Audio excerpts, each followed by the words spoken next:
հոգևորականը իրավունք չունի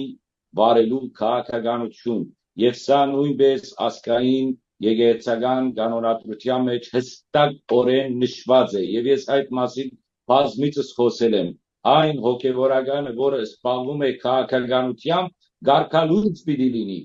հստակ է մեր եկեղեցական կանոնադրությունը, ես չեմ հասկանում, սրանք կամ չեն գարտացել, եւ ես վստահ եմ 99%, որ չեն գարտացել, կամ էլ գարտացել են, բայց մեզ ապուշի տեղ են դնում,